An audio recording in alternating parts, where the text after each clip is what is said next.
kita punya tema yaitu win over the fight, ya, menang atas pertempuran, saudara. Hari ini kita akan belajar dari seorang yang bernama Elia, saudara. Saudara tahu Elia ini salah seorang nabi besar yang ada dalam Alkitab, dan nabi ini sangat terkenal karena apa? Karena dia bisa mendatangkan api dari langit, saudara. Wow, ini dahsyat, saudara. Dia bisa mendatangkan api dari langit. Nah, hari ini kita akan belajar sama-sama. Firman Tuhan berkata bahwa Elia itu manusia biasa. Yakobus pasal yang kelima berkata bahwa Elia itu manusia biasa, sama seperti saudara dan saya. Artinya dia bukan Superman, saudara. Ya, dia manusia biasa yang ada masa-masa di mana dia merasa, wow, sepertinya semua bisa dikalahkan. Tapi ada masa-masa di mana dia seperti tidak bisa berbuat apa-apa, saudara, dalam hidupnya. Dan saudara, apa yang ditunjukkan oleh firman Tuhan sebenarnya menunjukkan bagaimana perjalanan kehidupan saudara dan saya di dalam Tuhan. Amin, saudara. Dan hari ini, saudara, saya mau bawa kita mengerti bahwa sekalipun kita ada di dalam sebuah lembah yang terberat sekalipun, kita mesti tahu bahwa Tuhan tahu dan Tuhan mengenal dan Dia ada buat kita, saudara. Amin, saudara. Tuhan itu bukan hanya Tuhan yang ada di gunung, tapi juga Tuhan yang ada di lembah. Tuhan itu bukan hanya Tuhan yang peduli ketika iman kita sedang berapi-api dan menyala. Tapi Dia juga Tuhan yang ada buat orang-orang yang sedang patah hati dan mungkin engkau sedang kehilangan semangat dalam menjalani hidupmu, saudara. Kalau hari ini engkau sedang kehilangan semangat untuk menjalani hidupmu, firman Tuhan hari ini buat hidup saudara. Amin, saudara. Mari kita buka firman Tuhan. Kita akan lihat dulu perjalanan hidup Elia. Di dalam 1 Raja-Raja pasal 17. Lalu berkatalah Elia orang Tisbe dari Tisbe Gilead kepada Ahab, demi Tuhan yang hidup, Allah Israel, yang kulayani, sesungguhnya tidak akan ada embun atau hujan pada tahun-tahun ini kecuali kalau kukatakan. Jadi saudara, ini Elia hidup di tengah-tengah di Israel bagian utara. Jadi Israel itu dibagi dua, saudara. Waktu keturunan daripada Salomo, itu kerajaan Israel itu pecah jadi dua. Jadi Israel Selatan dan Israel Utara. Israel Utara itu raja-raja yang dari Samaria. Itu kebanyakan orang raja-raja yang hati mereka itu menjauh dari Tuhan. Mereka menyembah dewa Baal. Dewa Baal itu adalah dewa kesuburan, dewa hujan, saudara. Ya. Nah, kalau Israel bagian selatan itu Benyamin dan Yehuda, itu yang mereka lebih banyak untuk terus datang sama Tuhan. Bait Allah dari situ, saudara. Ahab ini adalah raja Israel Utara. Ya. Ahab ini adalah seorang raja yang tidak terlalu peduli dengan Tuhan. Dia tidak terlalu peduli dengan Yahweh. Ya, pokoknya dia yang penting dia makan minum enak sudah. Ya. Dia tidak terlalu peduli, ya. Orangnya ya mau ikut Tuhan ya oke, tidak ikut Tuhan ya oke. Dia tidak terlalu peduli dengan hal seperti itu, saudara. Nah, yang jadi masalah adalah istrinya, saudara. Istrinya ini adalah Isabel. Ya. Isabel ini, saudara, dia yang mengarahkan Ahab dan seluruh bangsa itu untuk menyembah kepada dewa Baal, saudara. Dia yang punya otak untuk membawa Israel Utara untuk mendirikan kuil-kuil Baal, menyembah Baal. Sehingga apa, saudara? Tuhan kita adalah Tuhan yang cemburu. Amin, saudara. Kita punya Tuhan yang cemburu ketika ada ilah lain, ketika ada pengharapan lain di dalam hidup kita selain daripada Tuhan. Karena kita adalah manusia yang diciptakan untuk bergantung dan berharap kepada Tuhan. Ketika ada ilah lain, artinya ada pengharapan yang kita taruh selain daripada Tuhan. Di situ Tuhan cemburu, karena itu membuat kita keluar daripada rel kenapa kita diciptakan, saudara. Itu membuat kita tidak memenuhi kenapa kita diciptakan. Manusia tidak bisa diciptakan untuk terlepas dari Tuhan, saudara. Makanya ketika orang Israel itu menjauh hatinya daripada Tuhan dan ada pengharapan lain dalam hidup mereka, ada ilah-ilah lain, saudara. Tuhan cemburu, saudara, dan Tuhan mengutus Nabi Elia. Dan Elia, kita lihat bagaimana sikapnya ketika dia datang pada raja. Ya, sekalipun dia ada di depan raja, tapi kesadaran dia adalah kepada Tuhan yang hidup. Amin, saudara. Kesadaran kita harusnya selalu kepada kita punya Tuhan yang hidup dalam hidup ini. Ya, sekalipun kita berhadapan dengan situasi yang buruk. Ahab kan raja yang ya, mereka pada waktu itu menyembah Baal. Tapi Elia, dia selalu membangun kesadaran demi Tuhan yang hidup. Dia tahu, sekalipun dia ada di depan raja, tapi kesadarannya bukan kepada raja, tapi kepada raja di atas segala raja yang hidup. Tuhan di atas segala Tuhan. Amin, saudara. Harusnya kita juga dalam setiap area hidup kita, keadaan apapun boleh datang dalam hidup kita, tapi kesadaran kita harus selalu kepada Tuhan yang hidup, yang ada buat hidup saudara dan saya. Amin. Demi Tuhan yang hidup, Allah Israel yang kulayani, sesungguhnya tidak akan ada embun atau hujan pada tahun-tahun ini, kecuali kukatakan. Jadi ini sebenarnya adalah sebuah disiplin dari Tuhan, saudara. Ya, hati Tuhan itu sebenarnya tidak ingin menghukum umatnya. Tapi hati Tuhan lebih kepada dia ingin memberkati umatnya. Tapi ada masa-masa di dalam perjanjian lama memang dia harus lakukan itu, saudara. Tapi hati Tuhan sebenarnya bukan untuk menghukum, saudara. Hati Tuhan adalah untuk memberkati umatnya. Amin, saudara. Kemudian datanglah firman Tuhan kepadanya. Pergilah dari sini, berjalanlah ke timur dan bersembunyilah di tepi sungai Kerit di sebelah timur sungai Yordan. Engkau dapat minum dari sungai itu, dan burung-burung gagak telah kuperintahkan untuk memberi makan engkau di mana? Di sana. Saudara, nanti kita akan temukan ada 2 kali kata di sana. Di sana ini adalah sebuah tempat atau sebuah keadaan di mana Tuhan mau Elia ada. Bagi Elia pada waktu itu, di sananya adalah di tepi sungai Kerit. Ya, di tepi sungai Kerit itu adalah kehendak Tuhan. Di sananya Elia. Bagi kita mungkin hari ini ada di sana yang Tuhan mau kita ada dalam hidup ini. Kalau Tuhan mau engkau ada di sana, percayalah di sana ada penyediaan Tuhan. Amin, saudara. Kalau engkau mau Tuhan mau engkau ada di sana, mungkin di sananya bisa di sini, ya kan? Mungkin di sananya bisa di sebuah situasi, mungkin di sananya bisa di sebuah keadaan yang baru, mungkin di sana itu bisa berupa sebuah impresi dari Tuhan, sebuah tuntunan Tuhan dalam hidup saudara. Tapi kalau saudara tahu Tuhan mau engkau ada di sana, di situ ada penyediaan Tuhan dalam hidup saudara. Amin. Ya. Di situ ada tuntunan Tuhan dalam hidup saudara. Dan Elia bergerak berdasarkan tuntunan Tuhan, saudara. Dikatakan apa? Tuhan memerintahkan burung-burung gagak, telah kuperintahkan untuk memberi makan engkau ada di sana. Lalu Elia pergi dan ia melakukan seperti firman Tuhan. Ia pergi dan diam di tepi sungai Kerit, di sebelah timur sungai Yordan. Dia bergerak berdasarkan tuntunan Tuhan, saudara. Pada waktu pagi dan pada waktu petang, burung-burung gagak membawa roti dan daging kepadanya. Saudara bisa bayangkan food delivery pada waktu itu, saudara. Tuhan yang ciptakan, saudara. Roti dan daging melalui burung gagak, saudara. Burung gagak itu burung yang dianggap najis oleh orang Israel. Burung yang tidak halal, ya, burung yang najis. Bayangkan Tuhan bisa pakai sesuatu yang dalam tanda kutip najis untuk jadi berkat buat hidup saudara dan saya kalau Tuhan tuntun langkah saudara.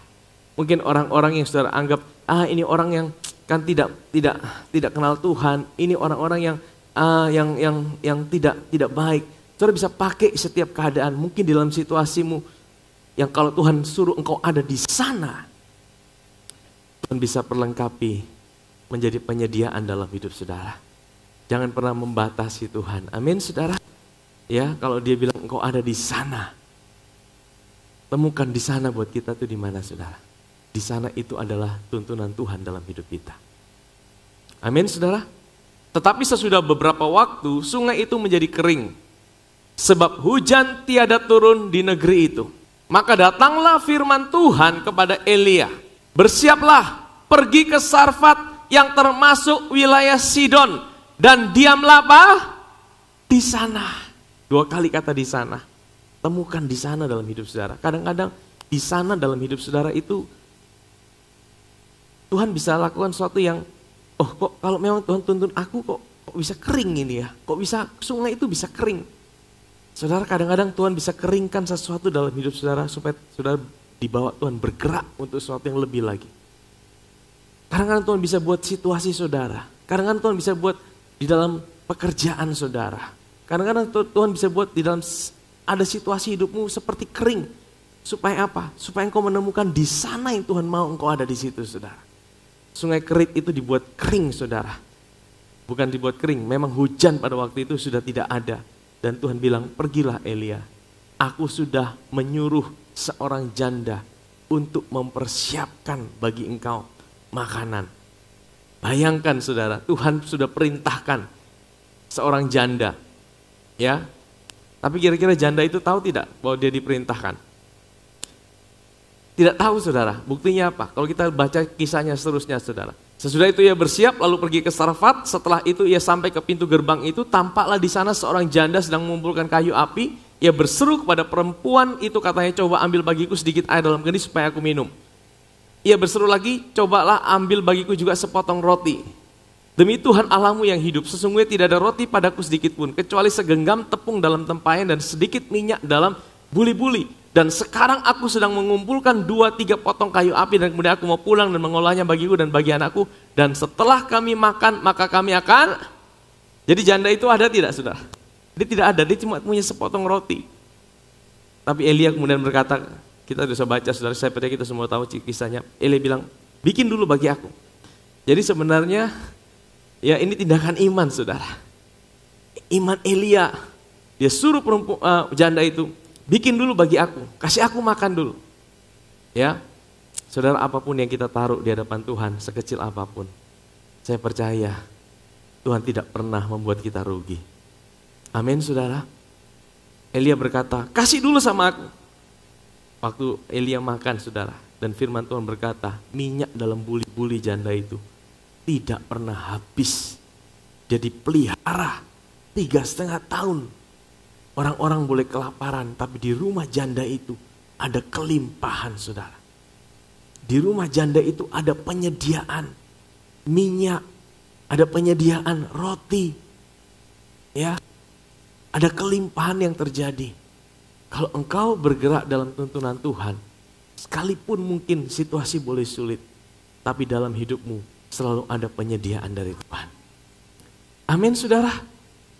Sekalipun keadaan mungkin boleh sulit saudara, situasi boleh ngalamin kesulitan, tapi kalau engkau bergerak di dalam tuntunan Tuhan, selalu ada penyediaan Tuhan dalam hidup saudara. Janda itu saudara yang harusnya mati, tapi Tuhan kirim Nabi Elia, sehingga apa saudara? Janda itu boleh ngalami kelimpahan, sampai tahun kelaparan itu selesai, janda itu tidak ngalami kelaparan. Kalau kita baca saudara, janda itu ngalami suatu peristiwa yang sedih juga. Anaknya itu terus tiba-tiba mati. Dan dia mulai komplain sama Elia. Apakah engkau datang ini untuk ingatkan kami akan dosa-dosa kami? Sehingga anak kami mati. Dia mulai marah sama Elia, saudara. Kadang-kadang sikap kita juga seperti itu, betul? Ketika keadaan tidak seperti apa yang kita harapkan, kita bisa lupa sama Tuhan. Kita bisa mulai menyalahkan Tuhan dalam hidup ini. Tapi Elia ambil anak itu dibawa ke loteng atas. Dan anak itu juga akhirnya dibangkitkan. Dihidupkan kembali. Amin saudara. Ya, dahsyat tidak Tuhan pakai Elia saudara? Dahsyat tidak iman yang Tuhan taruh dalam Elia? Dahsyat saudara. Ya, sesudah beberapa lama datanglah firman Tuhan kepada Elia dalam tahun yang ketiga. Pergilah, perlihatkanlah dirimu kepada Ahab. Sebab aku hendak memberi hujan ke atas muka bumi. Jadi 3 tahun itu tidak ada hujan saudara. Tidak ada hujan. Saudara bayangkan kalau tidak ada hujan berarti tanaman tidak ada yang hidup. Berarti hasil-hasil tidak ada saudara. Terjadi kelaparan. Tapi pertanyaannya, kenapa Tuhan tidak langsung turunkan hujan? Kenapa Tuhan harus utus Elia kepada Ahab? Kenapa saudara? Karena kalau Tuhan langsung turunkan hujan, bisa saja mereka berkata bahwa oh ini yang turunkan hujan adalah dewa-dewa Baal. Ini yang turunkan hujan karena adalah dewa-dewa Baal. Tapi Tuhan harus utus Elia kepada Raja Ahab untuk berkata Tuhan akan turunkan hujan. Supaya membuktikan bahwa dewa-dewa Baal tidak punya kuasa untuk menurunkan hujan. Lalu pergilah Elia memperlihatkan diri kepada Ahab. Adapun kelaparan itu berat di Samaria. Sebab itu Ahab telah memanggil Obadya yang menjadi kepala istana. Obadya itu seorang yang sungguh-sungguh takut akan Tuhan. Jadi saudara, singkat cerita ya, Elia akhirnya pergi kasih tahu sama Ahab, akan turun hujan. Akan turun hujan. Apa respon daripada Ahab saudara? Bukan aku yang mencelakakan Israel, melainkan engkau ini, Ahab, dan kaum keluargamu. Sebab kamu telah meninggalkan perintah-perintah Tuhan dan engkau ini telah mengikuti para Baal. Ayat 19. Sebab itu suruhlah mengumpulkan seluruh Israel ke Gunung Karmel dan juga nabi-nabi Baal 450 orang itu. Dan nabi-nabi Asyera yang 400 itu yang mendapat makan dari istana Isabel. Jadi 450 orang dan juga 400 nabi-nabi Asyera. Nah di Gunung Karmel itu saudara terjadi sebuah pertempuran saudara antara Elia dan nabi-nabi Baal. Singkat ceritanya gini saudara, Elia nantang, ayo sebelum turunkan hujan kita akan buktikan dulu siapa yang bisa turunkan hujan. Siapa yang bisa turunkan hujan dengan cara apa? Ayo nabi-nabi Baal kalian buat mesbah. Kalau mesbah itu bisa turun api dari langit, jadi mereka tidak boleh bawa api sendiri. Tapi apinya untuk membakar korban itu harus api dari langit saudara. Jadi 450 nabi Baal mereka mulai bikin mereka punya korban saudara. Mereka mulai bikin mereka punya persembahan. Mereka mulai memulai liturgi, mereka memohon-mohon pada dewa Baal. Dewa Baal ini dewa kesuburan, dewa hujan. Ya, dewa guntur saudara. Jadi mereka bilang Baal sampai siang. Elia sampai ejek-ejek, mungkin dia lagi tidur itu dewa Baal. Coba kasih bangun dia dulu. Teriak lebih keras lagi. Mereka sampai sayat-sayat tubuh mereka itu nabi-nabi Baal. Kalau ikut okultisme itu, mereka bisa sampai sayat-sayat diri mereka untuk menaruh belas kasihan supaya nabi Baal itu turun. Mereka bilang mungkin dia lagi pergi rapat di mana, panggil dia. Sampai lewat tengah hari, Elia bilang, sudah menyerah? Sudah? Ini giliran saya. Apa yang Elia lakukan saudara? Elia ambil 12 batu. 12 batu, dia susun mesbah dari 12 batu. Kenapa 12 batu? Karena 12 batu melambangkan 12 suku Israel. Saudara perhatikan, kenapa dia harus ambil 12 batu? Bukankah Israel pada waktu itu sedang terpecah? Kenapa dia tidak ambil 10 suku saja? Waktu itu kan dia hidup di kerajaan Israel Utara. Kenapa dia harus ambil 12 batu? Saudara tahu, ini melambangkan apa? Di mata Tuhan, sekalipun mungkin banyak denominasi gereja, banyak seperti ada kubu-kubu dalam gereja, tapi di mata Tuhan tidak ada namanya denominasi. Di mata Tuhan semua gereja adalah satu di mata Tuhan. Kita adalah satu tubuh Kristus. Amin saudara. Jadi kita tidak perlu membangga-banggakan denominasi kita apa.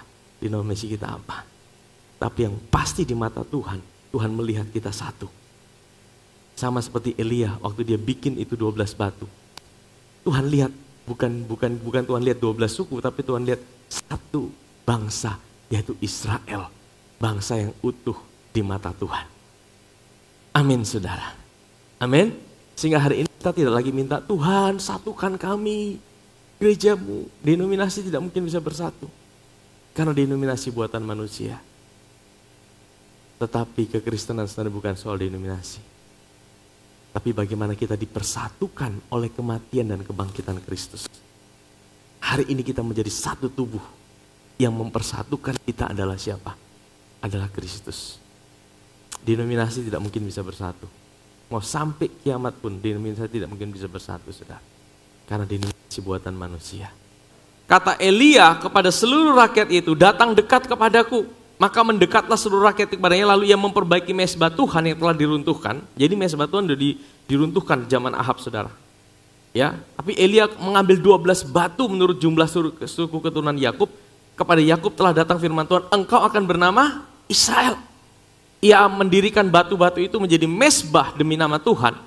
Dan membuat satu parit sekeliling mesbah itu. Jadi ini ada mesbah dari 12 batu. Kemudian di sekelilingnya ada parit air. Yang dapat memuat 2 sukat benih. Ia menyusun kayu api, memotong lembu, menaruh potongan-potongan di atas kayu api. Ya, sesudah itu ia berkata, penuhilah 4 buyung dengan air, tuangkan ke atas korban. Jadi itu daging itu disiram dengan air, itu kayu api disiram dengan air. Kalau kayu api disiram dengan air, bisa dibakar tidak saudara? Bisa? Saudara pernah coba korban bakaran? Kalau kayunya disiram air bisa dibakar tidak saudara? Itu kayu disiram air. Ya. Kemudian apa lagi saudara? Dikatakan, buatlah begitu 2 kali. Jadi saudara, 2 kali disiram air saudara. Sampai 3 kali. Sehingga air itu bukan cuma membasahi, tapi di parit sekeliling daripada mezbah itu jadi sebuah parit yang penuh dengan air saudara. Saudara bisa bayangkan jadi betapa itu korban itu basah dengan air saudara. Kira-kira mungkin tidak untuk api bisa menyala. Secara manusia tidak mungkin saudara. Tapi memang Elia bikin itu supaya untuk menunjukkan betapa dahsyatnya Tuhan saudara. Kemudian waktu mempersembahkan korban petang. Ini sekitar jam 3 sore. Saudara tahu kenapa? Karena waktu itu adalah waktu di mana Tuhan Yesus mati di atas kayu salib.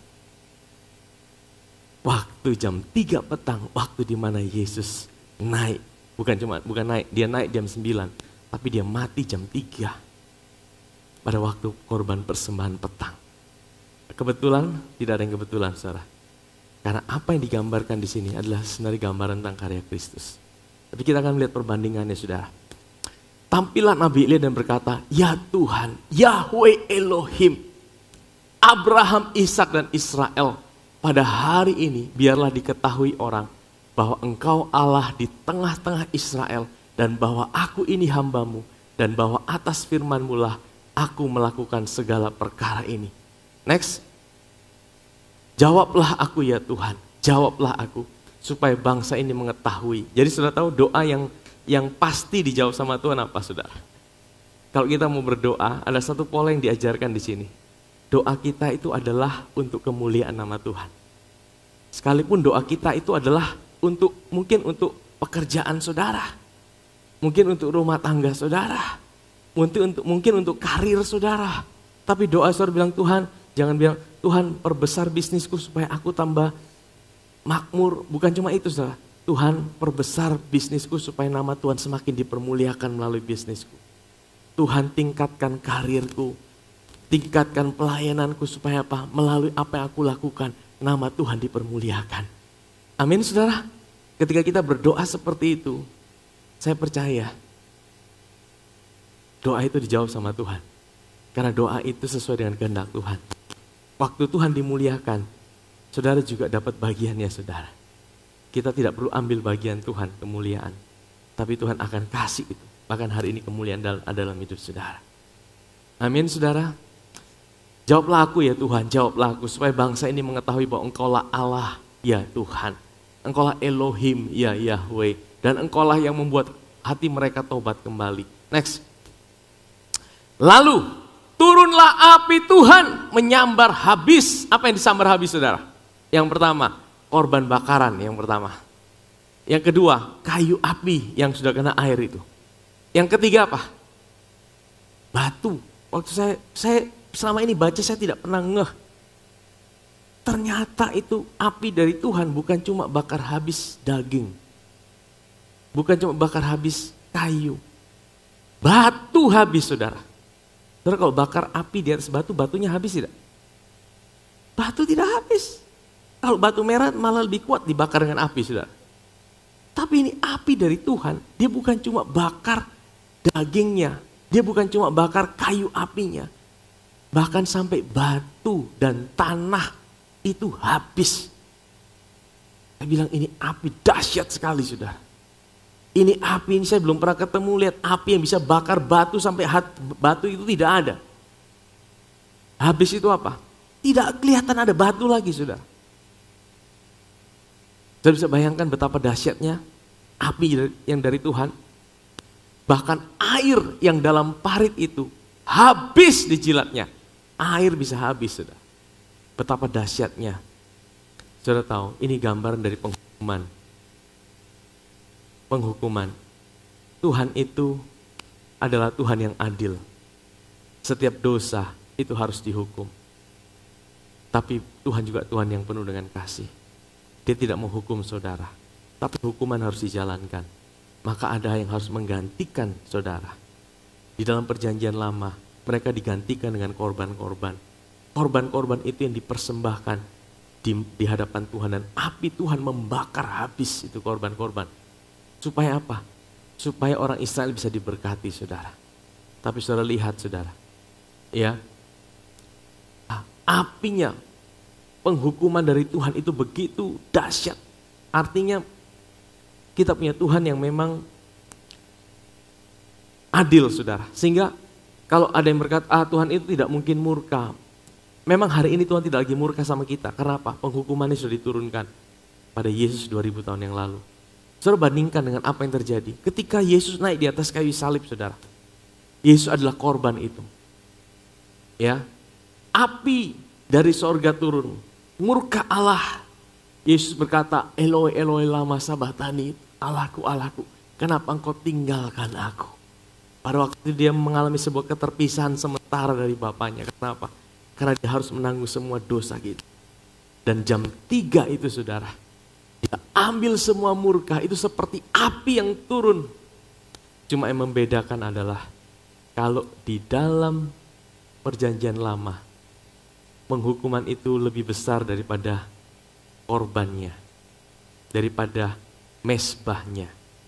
Tetapi di dalam perjanjian baru, mana yang lebih besar? Penghukumannya atau korbannya? Korbannya lebih besar daripada penghukumannya. Waktu Yesus ambil semua dosa kita, waktu Yesus ambil semua murka Allah, dia ambil semua penghukuman itu. Dan murka itu sudah diambil semua. Dia berkata, sudah selesai. Waktu dia berkata sudah selesai, dia masih ada tidak? Dia masih ada. Dan dia berkata, Aba, Bapa, ke dalam tanganmu kuserahkan nyawaku. Artinya apa? Hari ini tidak ada satupun dosa kita penghukuman yang Tuhan belum tanggung dalam hidup kita. Karena kita punya Tuhan yang jauh lebih besar daripada setiap dosa dan pelanggaran kita. Amin saudara. Ketika seluruh rakyat melihat kejadian itu, sujudlah mereka serta berkata, Yahweh dialah Elohim, Yahweh dialah Elohim. Saudara tahu? Ya. Jadi sebelum ada berkat harus ada penghukuman. Sebelum ada berkat harus ada penghukuman. Sudah penghukuman pasti ada berkat. Amin saudara. Hari ini saudara adalah orang-orang yang sudah dilewati dari penghukuman. Artinya dalam hidup saudara pasti ada berkat Tuhan. Amin saudara. Kata Elia kepada mereka, tangkap nabi-nabi Baal itu. Seorang pun dari mereka tidak boleh ikut. Setelah ditangkap, rakyat tangkap mereka. Mungkin diikat di borgol. Elia bawa mereka ke sungai Kison dan menyembelih mereka di sana. Bayangkan Elia saudara. Dia menyembelih 450 nabi Baal. Kira-kira dia punya keberanian tidak? Dia punya sebuah iman yang luar biasa tidak saudara? Ayat 41. Kemudian berkata Elia kepada Ahab, pergi, makan dan minum. Jadi Elia sudah tahu, Ahab ini orangnya ya gitu sudah saya, suka makan dan minum. Sebab apa? Bunyi derau hujan sudah kedengaran. Jadi saudara tahu, Elia sudah dapatkan, dia dengar ada bunyi derau hujan. Hujan sudah akan datang saudara. Ya, berkat itu selalu mengikuti dari penghukuman. Penghukuman sudah dijalankan, itu akan diikuti dengan berkat. Hari ini saudara adalah orang-orang yang sudah diluputkan dari penghukuman. Artinya engkau adalah orang-orang yang diberkati oleh Tuhan. Amin saudara. Ayat 42. Lalu Ahab pergi untuk makan dan minum, tapi Elia naik ke atas puncak gunung Karmel. Lalu ia membungkuk ke tanah dan mukanya di antara kedua lututnya. Ini satu sikap yang bagus. Ketika kita, ya mungkin ada sedang di puncak kemenangan, jangan pernah kita bilang, ini dari aku. Elia membungkukkan diri ke tanah. Sebenarnya ini suatu sikap yang berkata, Tuhan, aku tidak bisa buat apa-apa tanpa Engkau. Amin saudara. Kita belajar sesuatu yang baik dari kisah ini. Elia baru saja mengalahkan 450 nabi Baal. Dia baru saja lihat peristiwa yang dahsyat, api turun dari langit. Peristiwa yang sangat spektakuler. Tapi dia tidak berkuku dada. Ini betana. Ini betana. Saudara, kadang-kadang kita gampang tergoda dengan kesombongan. Ketika kita baru saja menyelesaikan sebuah mungkin bisa juga terhadap pelayan-pelayan Tuhan saudara. Wah, kalau kita lagi ibadah penuh dengan urapan Tuhan mengalir. Kadang-kadang dalam hati, ini betana. Bahaya saudara, kadang-kadang kita bisa ambil seperti itu. Dari sini kita bisa belajar Tuhan, kalaupun semua itu bisa terjadi. Itu bukan karena aku, itu karena Tuhan. Amin saudara. Kita membungkukkan diri ke tanah. Ya. Dan mukanya di antara kedua lututnya. Setelah itu ia berkata pada bujangnya, naik ke atas, lihatlah ke arah laut. Bujang itu naik ke atas, ia melihat dan berkata, tidak ada apa-apa. Kata Elia, lihat sekali lagi. Demikian sampai 7 kali. Saudara tahu? Ini sebuah konsistensi. Kita belajar juga dari sini saudara. Kalau engkau doa, hari ini belum dijawab. Bukan berarti Tuhan tidak dengar. Bukan berarti Tuhan tidak dengar doa saudara. Bukan berarti Tuhan itu tidak setia akan janjinya. Elia bisa sampai 7 kali saudara. Lihat lagi, sudah ada belum? Belum. Lihat lagi, sudah ada belum? Belum. Kali ke-7 apa yang terjadi saudara? Ayat berikutnya. Pada ke-7 kalinya berkata bujang itu, wah ada awan kecil sebesar telapak tangan. Awan kecil, selama ini tidak ada awan saudara. Kalau tidak ada awan tidak mungkin ada hujan saudara. Dan Elia, bujangnya bilang sama Elia, ada awan sebesar telapak tangan. Waduh, kata Elia, pergi katakan pada Ahab, pasang keretamu, turun. Jangan sampai engkau terhalang oleh hujan. Ya kalau saudara hari ini masih lihat tanda yang kecil. Tuhan kan janjinya seperti ini. Kenapa kok tandanya kecil sekali? Kayaknya belum ada apa-apa. Saudara jangan remehkan yang kecil. Karena dari yang kecil Tuhan bisa hasilkan sesuatu yang dahsyat. Amin saudara. Kalau engkau hari ini belum lihat tanda-tanda yang besar, tetap percaya saudara. Nah, apa yang terjadi saudara? Maka dalam sekejap mata, langit menjadi kelam gelap oleh awan badai, turun hujan yang lebat. Ahab naik kereta lalu pergi ke Yisrael. Tetapi kuasa Tuhan berlaku atas Elia. Ia mengikat pinggangnya, ia berlari mendahului Ahab sampai ke jalan yang, menurut saudara kira-kira naik kereta dengan berlari mana lebih cepat? Kereta kuda. Elia saudara, dari atas gunung, dia pakai ikat pinggangnya, dia lari saudara. Ahab naik kereta kuda. Elia tiba-tiba lewat di sampingnya. Halo, beta duluan ya. Saudara tahu kalau orang sedang dikuasai oleh urapan Tuhan, oleh iman yang luar biasa. Waduh, sepertinya tidak ada lelahnya saudara, betul? Wow, dia mau apa saja dia kuat saudara. Dia mau bikin apa saja, bahkan dia bisa berlari lebih cepat saudara. Kereta kuda juga kalah. Ketika Ahab memberitahukan kepada Isabel segala yang dilakukan Elia dan perihal Elia membunuh semua nabi dengan pedang, apa yang terjadi saudara? Nah ini mulai, Isabel menyuruh 1 orang suruhan. Berapa orang? 1 orang. Mengatakan pada Elia, begini kiranya para Allah Baal menghukum aku. Bahkan lebih daripada itu, jika besok kira-kira pada waktu ini aku tidak membuat nyawamu sama seperti nyawa salah seorang dari Isabel. Suruh berapa orang? 1 orang. Bilang sama Elia, besok kalau engkau tidak mati, aku dihukum sama para Allahku.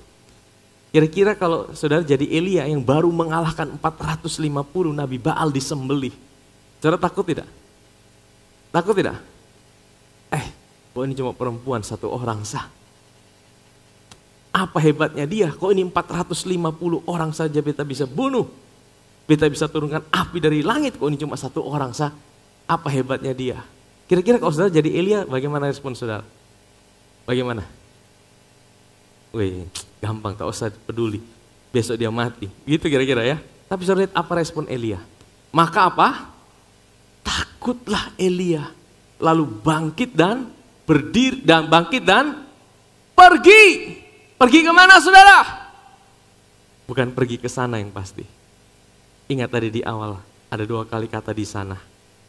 Kata di sana itu bicara tentang tuntunan Tuhan. Waktu Tuhan suruh Elia pergi ke Kerit, di sana aku akan menyediakan burung gagak. Itu atas tuntunan siapa? Tuhan. Elia pergi ke janda di Sarfat, di sana aku akan menyediakan engkau makanan. Kata di sana itu menunjukkan tuntunan Tuhan. Tapi kali ini Elia pergi. Dia bukan dituntun oleh Elia, pergi. Kenapa dia pergi saudara? Apa yang menggerakkan dia pergi? Apa yang menggerakkan dia bangkit dan pergi? Nah ini penting dalam hidup kita. Dalam hidup ini tidak selamanya kita selalu berjalan dalam tuntunan Tuhan. Kadang-kadang kita bisa mengalami seperti Elia juga. Kita bukan digerakkan oleh di sananya Tuhan, tapi digerakkan oleh ketakutan. Saudara bayangkan Elia yang baru saja mengalahkan 450 Nabi Baal. Dia bisa begitu down hanya karena seorang wanita. Dengan sebuah kata-kata ancaman, besok lu mati. Dia langsung down dan dia tidak tanya sama Tuhan lagi, saudara. Dia takut. Dan dia digerakkan oleh ketakutannya, dia lari, saudara. Dia bangkit dan dia pergi untuk apa? Menyelamatkan nyawanya. Dan setelah sampai ke Beersheba, yang termasuk wilayah Yehuda. Beersheba itu tempat rendah, saudara. Kalau orang lari dari Tuhan, selalu pergi ke tempat yang rendah. Kira-kira kalau jadi Tuhan seperti ini, oh, lu baru saja kalahkan 400 Nabi Baal, kenapa lu lari? Kira-kira Tuhan jengkel tidak, saudara? Kalau saya jadi Tuhan, pergi sana, saudara, saya cari orang lain. Betul? Elia lari, saudara. Dia digerakkan oleh ketakutan. Nah, saya bilang gini, ini cerita yang nyata. Kalau ini bisa nimpa Elia, ini juga bisa nimpa hidup saudara dan saya. Ada masa-masa di mana kita merasa kita ada di atas gunung. Seperti mau bilang, oh tantangan sebesar apapun beta libas habis. Tapi ada masa-masa kita ada di titik terendah. Bahkan situasi yang kita bagi orang lain, kok itu saya kok takut. Kita tidak mampu menghadapinya. Saudara tahu, ini realita. Dan disinilah firman Tuhan akan menjadi jawaban buat hidup saudara. Ketika engkau ada di titik terendah dalam hidupmu, apa yang Tuhan lakukan buat hidup saudara? Ini menjadi penting, saudara. Next. Ya, pergi ke Beersheba. Nah, tapi ia sendiri masuk, jadi tinggalkan bujangnya di Beersheba. Ia pergi lagi masuk ke padang gurun. 1 hari perjalanan, dia lari, saudara. Jadi ini Israel utara, ke selatan. Bayangkan dia menjelajah seluruh Israel untuk lari dari seorang wanita. Lalu dia duduk di bawah sebuah pohon arar, kemudian ia ingin mati. Dia bilang apa? Cukup! Karena kita hari ini mungkin kita udah lelah dan berat. Sudah cukup! Elia juga pernah alami itu, sudah. Elia pernah alami, dia bilang, cukup itu sekarang ya Tuhan, ambil nyawaku. Kira-kira doa ini dijawab sama Tuhan tidak? Ambil nyawaku sebab aku ini tidak lebih baik daripada nenek. Tidak semua doa kita dijawab sesuai dengan doa kita, saudara. Doa Elia dijawab sama Tuhan tidak? Dijawab tidak? Elia tidak pernah mati loh, saudara. Elia itu adalah salah satu manusia yang tidak pernah mengalami kematian di dalam tubuhnya ini. Dia ini manusia yang diangkat Tuhan, hidup-hidup, naik kereta api, saudara. Waktu dia serahkan jubahnya kepada Elisa, dia diangkat sama Tuhan, saudara. Jadi dia tidak pernah alami kematian, sekalipun orang ini pernah berdoa sama Tuhan, cukup Tuhan, beta sudah capek Tuhan, beta sudah layani Tuhan sungguh-sungguh. Kenapa seperti ini, orang-orang seperti tidak ada perubahan, kok sepertinya apa yang beta lakukan semua sia-sia, seperti orang tidak ada yang peduli, semuanya tidak sia-sia. Akhirnya waktu kita melihat dengan mata kita, apa yang ada, seringkali itu buat kita jadi down. Dia tidak lagi digerakkan oleh apa kata Tuhan tentang hidupnya, tapi dia digerakkan oleh apa kata matanya tentang situasinya. Mungkin dia lihat, oh Ahab kenapa dia kembali lagi makan dan minum sepertinya biasa-biasa saja. Isabel tidak ada pertobatan dan rakyat itu kembali menyembah Baal. Akhirnya dia down, saudara. Kalau hari ini engkau sedang ada di situasi seperti itu, mungkin engkau udah berusaha dengan kekuatan. Engkau udah berusaha, tapi sepertinya tidak ada hasil. Kadang-kadang mata kita memberitahu, mengirim pesan, sudahlah, lu bunuh diri sudah. Tapi itu adalah tipuan iblis. Iblis mau kita mengakhiri hidup kita. Karena apa? Karena dia tahu ada rancangan Tuhan yang besar buat hidup saudara. Amin, saudara. Elia, dia pernah bilang sama Tuhan, aduh aku ini tidak lebih baik daripada nenek moyangku. Setelah itu ia berbaring dan tidur di bawah pohon arah. Tiba-tiba seorang malaikat menyentuh dia serta berkata, bangun-bangun, makan. Ketika ia melihat sekitarnya, pada sebelah kepalanya ada roti bakar. Wih, Tuhan bikin kasih dia roti bakar. Saudara tahu, waktu Elia sedang kuat-kuatnya imannya, siapa yang Tuhan kirim untuk kasih dia makan? Siapa? Burung gagak. Waktu dia sedang kuat-kuatnya imannya, siapa yang menampung dia? Janda Sarfat. Tapi waktu dia sedang lemah imannya, dia sedang down. Tuhan di mana, saudara? Tuhan sendiri yang datang sama dia. Dan Tuhan sendiri yang kasih dia makan, saudara. Jadi gini, saudara. Waktu engkau kuat, ataupun waktu engkau lemah, penyertaan Tuhan tidak pernah berubah dalam hidup saudara. Ketika engkau ada di gunung, bukan berarti pada saat itu, oh Tuhan itu menyertai hidupmu. Ketika engkau ada di lembah, bukan berarti Tuhan itu tinggalkan hidupmu.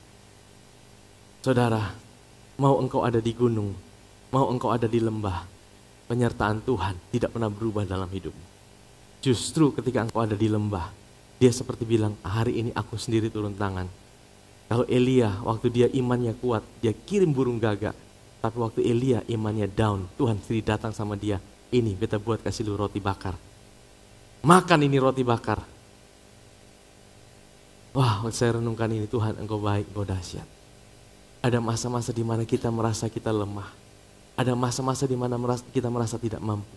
Tapi di saat-saat seperti itu, ya Tuhan yang selalu ada buat hidup kita. Amin, saudara. Lalu ia makan, minum, kemudian berbaring pula, tidur. Kadang-kadang hal yang perlu kita lakukan waktu kita sedang stres, depresi, tidurlah, istirahatlah, nikmati Tuhan. Mungkin kita tidak perlu lakukan apa-apa, saudara. Next. Malaikat Tuhan datang untuk kedua kalinya dan menyentuh dia. Bangun, bangun, bangun, makan lagi, makan lagi. Sebab kalau tidak perjalananmu nanti terlalu jauh bagimu. Tuhan selalu ingatkan kita, ayo makan, ayo makan, ayo makan. Untuk engkau bisa kuat, engkau harus makan. Engkau harus makan. Saudara, makan itu kewajiban atau kebutuhan. Kalau segala sesuatu kita lakukan karena kewajiban, karena tuntutan, itu jadi berat buat hidup kita. Tapi saya percaya makan itu bukanlah suatu kewajiban, tapi suatu kebutuhan. Amin, saudara. Kalau engkau dengar firman, jangan jadikan itu sebagai suatu tuntutan. Tapi makan itu, nikmati itu. Nikmati, makan terus. Engkau tidak tahu kapan engkau pasti membutuhkan kekuatan untuk berjalan. Engkau pasti butuh kekuatan untuk berjalan. Sekalipun engkau tidak mengerti, makan terus. Isi terus. Pada saatnya engkau butuh kekuatan terus berjalan dalam hidup. Dan firman Tuhan bilang apa? Perjalanan nanti terlalu jauh kalau engkau tidak makan. Maka bangunlah Elia lalu makan dan minum. Dan oleh kekuatan makanan itu ia berjalan 40 hari, 40 malam. Sampai ke gunung Allah, yaitu gunung Horeb, gunung Sinai, saudara. Bayangkan dari Israel Utara dia turun, dia jalan sampai gunung Sinai. Wow, kekuatan yang dahsyat, saudara. Dan di sana ia masuk dalam sebuah gua, bermalam di situ. Maka firman Tuhan, kamu kerja apa di sini, Elia? Kamu sedang ngapain di sini, Elia? Aku bekerja segiat-giatnya bagi Tuhan. Dia masih stres, saudara. Allah semesta alam, orang Israel tinggalkan perjanjianmu, meruntuhkan mezbah-mezbahmu, membunuh nabi-nabimu dengan pedang. Hanya aku seorang diri yang masih hidup dan mereka ingin mencabut nyawaku. Kalau kita lagi stres, depresi, kita selalu lihat diri kita, kelemahan kita, kegagalan kita. Kita jadi orang yang gampang sensitif. Kita bisa kecewa sama Tuhan. Tuhan, saya udah layani Tuhan, udah buat ini, kenapa seperti ini terjadi? Akhirnya apa? Kita melihat diri kita mengenali diri. Kita ada, selalu lihat pada diri kita. Ya. Tapi Tuhan bilang apa, saudara? Keluar, berdiri di atas gunung itu, di hadapan Tuhan. Maka Tuhan lalu, angin besar dan kuat yang membelah gunung-gunung. Jadi waktu dia berdiri ada angin yang luar biasa. Angin itu sampai membelah gunung, saudara. Memecahkan bukit-bukit mendahului Tuhan. Tapi Tuhan tidak ada dalam angin itu. Dan sesudah angin itu datanglah gempa. Tapi tidak ada Tuhan dalam gempa itu. Dan sudah gempa datanglah api. Tapi tidak ada Tuhan dalam api itu. Dan sesudah api itu datanglah bunyi angin sepoi-sepoi basah. Segera sesudah Elia mendengarnya, ia menyelubungi mukanya dengan jubahnya. Artinya apa? Tuhan hari ini tidak lagi bergerak dengan gempa, dengan sesuatu yang menakutkan, api. Tuhan itu tidak bicara menggerakkan saudara itu dari sesuatu yang menakutkan. Dia tidak menggunakan ketakutan untuk buat saudara datang sama Tuhan. Ya, api itu kan sesuatu yang menakutkan, gempa bumi kan sesuatu yang menakutkan. Angin kencang itu membelah gunung itu kan sesuatu yang menakutkan. Di situ tidak ada Tuhan. Tuhan mau bilang gini, hari ini aku tidak bicara kepadamu dengan sesuatu yang menakutkan untuk menggerakkan kau datang sama aku. Kalau engkau datang sama aku bicara dalam angin sepoi-sepoi basah. Ini bicara tentang apa? Inilah Injil kasih karunia Tuhan. Tuhan mau bilang gini, engkau harus datang padaku bukan dengan ketakutan, tapi karena engkau tahu aku mengasihi hidupmu. Maka datanglah suara kepadanya yang berbunyi, apa kerjamu di sini hai Elia? Aku bekerja segiat-giatnya bagi Tuhan. Dia bilang lagi, Allah semesta alam, orang Israel tinggalkan perjanjianmu, meruntuhkan mezbahmu, membunuh nabi-nabimu. Aku seorang diri yang masih hidup, dan sudah seorang diri mereka ingin mencabut nyawaku. Firman Tuhan kepadanya, pergi kembali ke jalanmu, melalui padang gurun ke Damsyik, dan setelah engkau sampai, engkau harus mengurapi Hazael menjadi raja. Aku akan meninggalkan apa? 7.000 orang di Israel. Yang semua orang tidak sujud menyembah Baal dan yang mulutnya tidak mencium. Jadi Elia sendiri tidak? Tadi bilang cuma aku seorang diri, dia sendiri tidak? Tidak. Kenapa dia merasa seorang diri? Karena dia sedang stres, dia sedang galau, dia sedang depresi. Kalau saudara sedang stres hari ini, saudara sedang galau, saudara sedang depresi, saudara akan lihat saudara seperti sendirian. Padahal di mata Tuhan bilang, engkau tidak sendirian loh. Ada 7.000 orang lain. Saudara, ada masa-masa di mana kita ada di atas gunung.